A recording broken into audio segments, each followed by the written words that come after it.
나는 이제 닌텐도 스위치가 있다. 고전 명작 창세기전이 나온다고 해서 빠르게 질렀다. 근데 이거 꿈이겠지?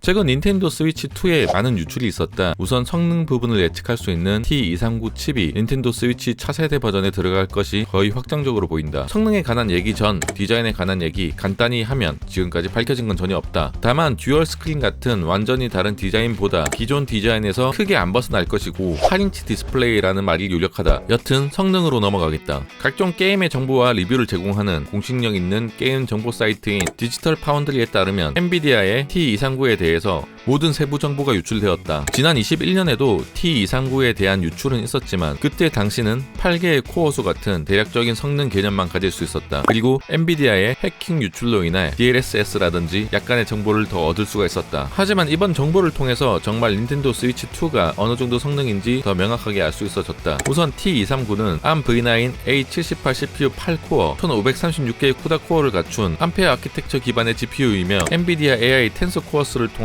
딥러닝 가속으로 이루어져 있고 TSMC의 오나노 공정에서 제조된다고 한다. T239의 실제 GPU 성능은 쿠다 코어 개수로는 닌텐도 스위치 1의 4배 수준이며 성능은 RTX 2050보다 살짝 못하다고 전해진다. 이는 엔비디아 테그라 X1의 닌텐도 스위치에 비해 약 2배의 성능이다. 쿠다 코어가 4배 늘어나면 성능도 4배 늘어나야 할 것 같지만 실제 성능을 결정짓는 데는 쿠다 코어의 성능 균일도라든지 메모리 대역폭, 전력 제한 등 다양한 요소가 있다. 그리고 결정적으로 스위치 2는 휴대용 게임기다. 성능을 제한할 필요가 있다는 소리다. 예시를 들면 내 머리가 4개라고 작업 속도가 4배 빨라지는 건 아니란 소리다. 머리가 4개면 머리카락만 4배 빨리 자라.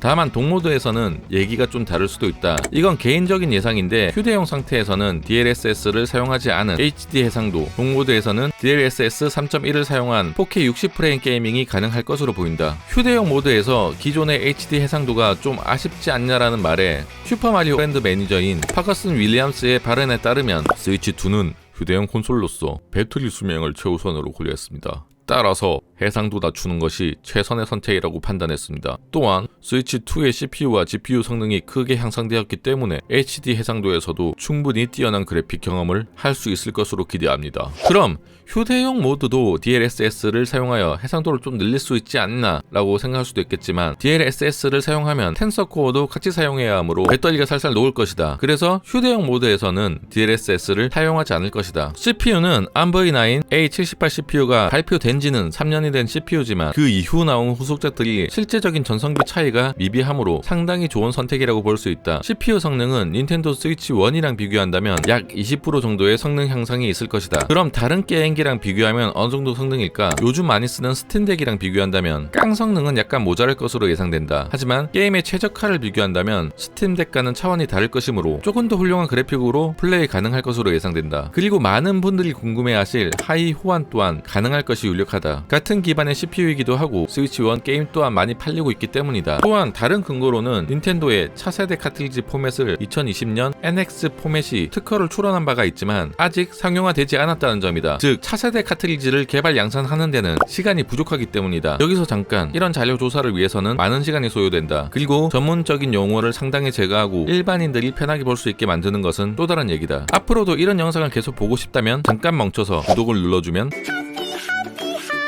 다음은 가격에 대한 얘기다. 아무리 잘 나와도 너무 비싸면 살 수가 없다. 해외 매체 탐스 가이드는 내부 소식통을 인용해 닌텐도 스위치 2가 기존 스위치 올레드 모델보다 $50 오른 $399에 판매될 것이라고 했다. 이 말이 사실인 경우 한화 약 53만 5,500원 정도일 것이다. 이는 전에 내가 예상했던 가격과도 같다. 스위치 라이트가 $199, 스위치 1이 $299이기 때문이다. 다만 이게 사실화될 경우 역시 루머대로 올레드가 아닌 8인치 LCD가 나올 확률이 커질 것 같은 불안감도 혼재한다. 마지막으로 출시 시기에 관한 내용이다. 지난 10월 6일 디스코드 이용자 솔저 델타는 NG라는 코드명의 닌텐도 콘솔이 내년 9월 24일 출시될 것이라고 밝혔다. 하지만 11월에도 플레이스홀더가 있어 가능성이 완전히 배제될 수가 없다고 했다. 쉽게 말하면 9월 24일 출시가 유력하고 아니면 11월 출시할 것이란 소리다. 어떤가? 9월 그대로 나온다면 차기 플스5 프로랑도 출시 시기가 겹치는 면이 있다. 제2의 콘솔 전쟁이 될지 아니면 누가 한 발 뺄 것인지 조만간 플스5 프로에 관한 소식도 다시 한번 얘기해 보겠다.